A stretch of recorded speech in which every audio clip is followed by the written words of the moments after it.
What's up guys, John here and welcome back to John Moon Studios. In today's video, we're checking out the Aeroband MIDI guitar. I want to thank the Aeroband team for reaching out and sending over this MIDI guitar. And for all of my guitar players, we finally have a way to be creative, make music on our favorite instrument. Let's get right to it. So this is the first time I'm opening the box, so we're gonna go ahead and check out their packaging and see exactly how it's laid out. So when we look at it, there's three main components here. We have the body of the guitar, we have the neck, and then we have this little box on the top left, which is probably going to be our MIDI cables, maybe some guitar picks, some manuals. So we're going to go ahead and take it out and assemble the unit so we see exactly how these two pieces snap on, which seems to be pretty straightforward. So here we have both pieces of the guitar, and all you need to do to snap it on is you're going to insert it into the designated hole, and then once it's in here, you're just going to hear a click.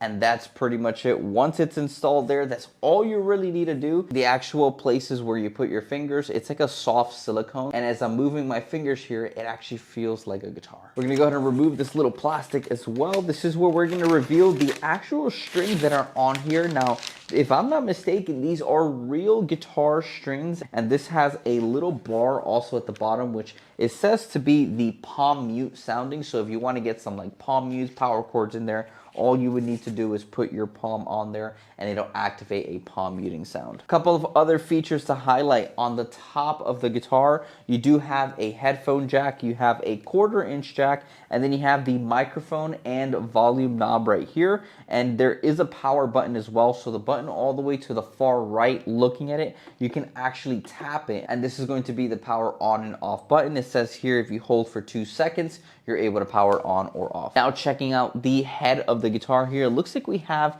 a capo button here, so we're able to transpose the guitar, and then it also has a tone button as well. These buttons right here are going to allow you to easily transpose the guitar up and down without having to move your actual position on your guitar. Moving on to the bottom part of the guitar here, it looks like we have another 1/4-inch jack and we have a USB-C. This is where I'm assuming we're going to be able to connect our guitar into the computer. So it uses a USB-C, which I'm going to go ahead and open up the little box now to check out what kind of cabling we do have. I'm sure it's going to bring that USB-C cable as well. And then we also have the speaker cutaway here. So we're going to go ahead and open up the little box and see what else we got. So here we have the box that's going to come with the Aeroband guitar. So inside the box, we have an Allen screwdriver. It looks like this is to possibly restring the guitar.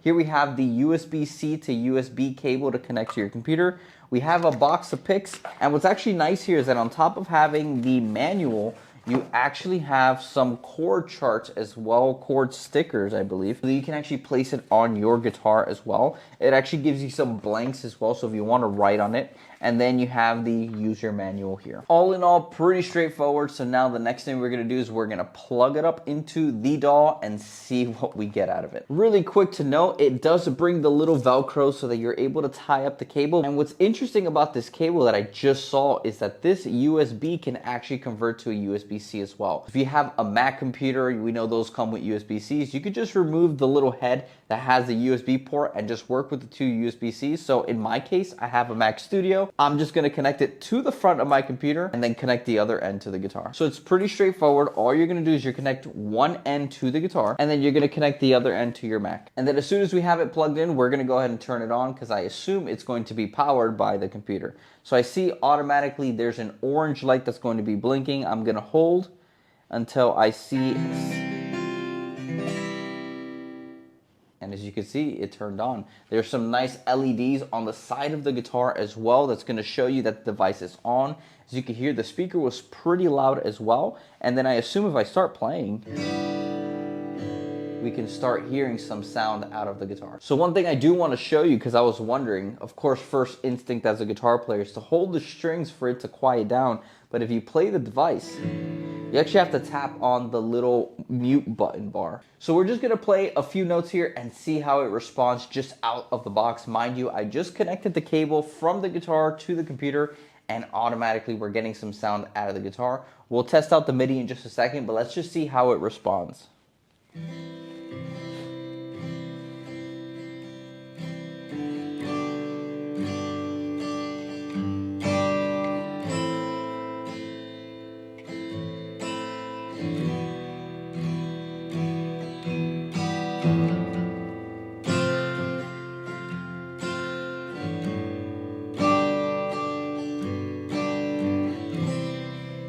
So we're gonna try some single notes. I'm just gonna play through a pentatonic scale to see how the guitar responds. So now let's go ahead and try out the mute bar. This is the last thing we're gonna go ahead and try out before we go into the DAW and try to compose some music with it.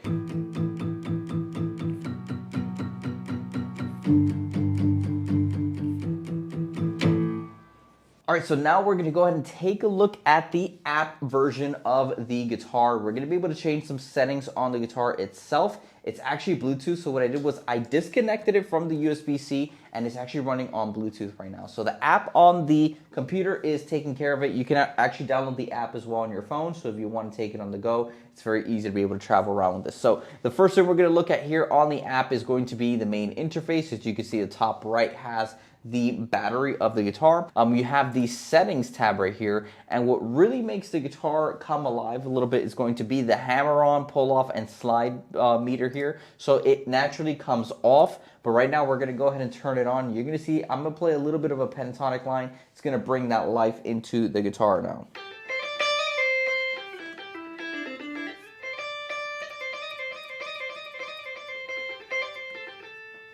So as you can see, I can start to hammer on, pull off, do a little bit of sliding, and you get more of that sound, that natural sound from the actual guitar. You could adjust how the mute bar is going to react. You can do some string settings. So here you're going to be able to change the sensitivity, the loudness per string. They do recommend not to touch the loudness because it's tuned to what an actual guitar would kind of feel like dynamically. Here we have the special tuning settings. So here we're going to be able to change the tuning of our guitar if we want. So here we have standard, open D, D standard, things like that. Or you can create your custom tunings. We're not going to go ahead and mess around with that right now. Here we have fret noise. Notice how it says guitar noise isn't available with this timbre. If we turn it on, I'll show you exactly where you could change the guitar timbres, and then you can go ahead and flip that on. You also have the light brightness, and then you have the firmware version here. So here in guitar tone, you're gonna be able to click on it and actually drag your mouse left and right. You're gonna be able to choose whichever guitar it is that you wanna go ahead and choose. And when you land on it, as you can see, the speaker already adjusts to that.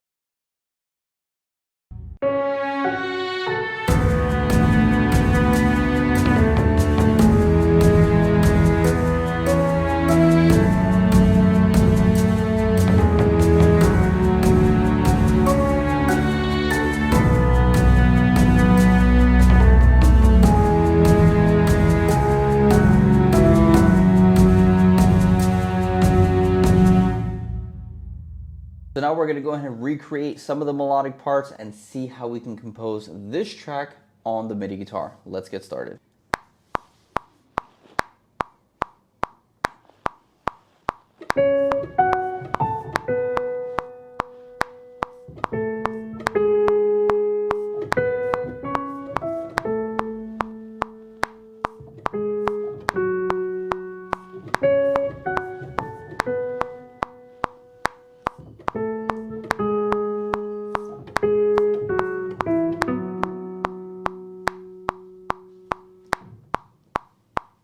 All right, so let's check out what the notes look like. So as you can see, this is a live performance, so it is going to be, of course, a little bit late, but as you can see, it's pretty much on the money for most of these notes. So we're just gonna go ahead and command all, and then we're going to quantize all of these values. Let's see what it sounds like.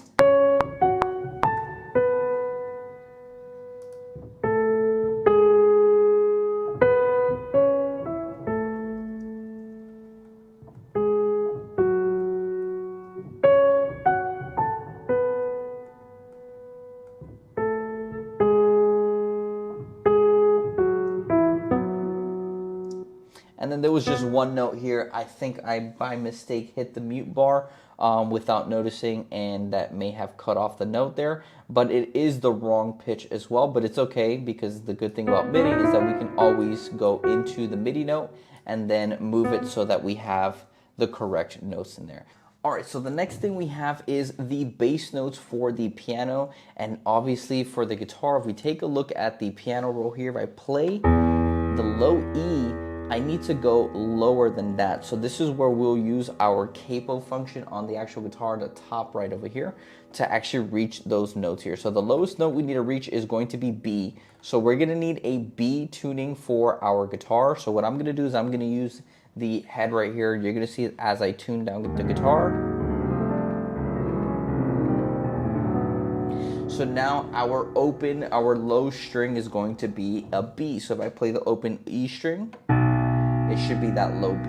And of course, as guitar players, we already understand how to play in this transposition as well. So our B string is just like playing our second string on the guitar. So we're just gonna go ahead and match up some of these notes and learn how to play the bass notes on just this low string here. So the first note is gonna be D. So of course we know that that's gonna be our third fret here. So very easy to figure that out. And then we have E, then we have F sharp, then we go back to E, and we go back to D, and then we have low B.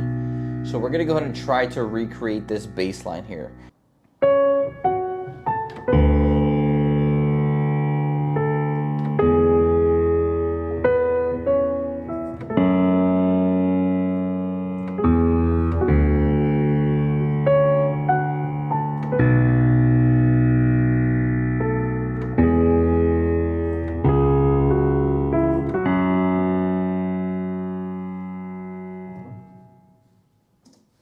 Excellent. So now we're going to go back into it. And of course, just like any MIDI instrument, even MIDI guitar, we're going to have to quantize a little bit.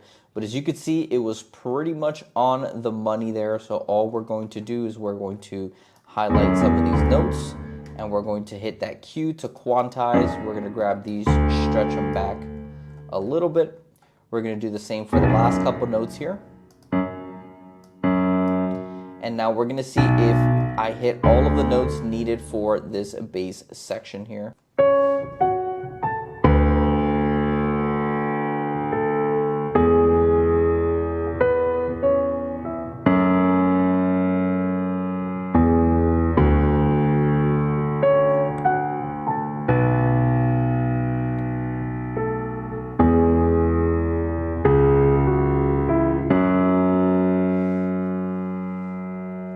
So now you may be wondering, is it worth getting the Aeroband guitar? And honestly, if you're a guitar player and you use a lot of MIDI sounds, like myself, I do a lot of film composition, so most of my writing is done inside of the DAW anyways. I very rarely record any live instruments unless I know it's going to be baked into the score. So all of my mock-ups are considered sample libraries or sample instruments. So in my case scenario, is it worth having a MIDI guitar instead of a MIDI keyboard? Yes, it can in some instances where I actually need to record things that involve string instruments. And it's impossible for you to play a keyboard, then this can be something that can help you speed up that composition process. And if you're already using sample libraries and instruments virtually, then this is going to be a great addition to it. Not only that, it's portable, it's easy to take with you, and you can use it pretty much anywhere. Let me know your thoughts on the Aeroband guitar. If you would like to see more videos with it, just drop your comments down below as well. Make sure you like and subscribe. And if you want to see more reviews on equipment and gear such like this one or maybe anything else, let me know in the comment section as well, and we can go ahead and reach out to some of those brands and see if we can get them on the channel as well. With that being said, I will see you guys on the next video. I hope you enjoyed it, and do you think it's worth having a MIDI guitar? Well, in my case, I think so. Have a good one, guys. See you soon.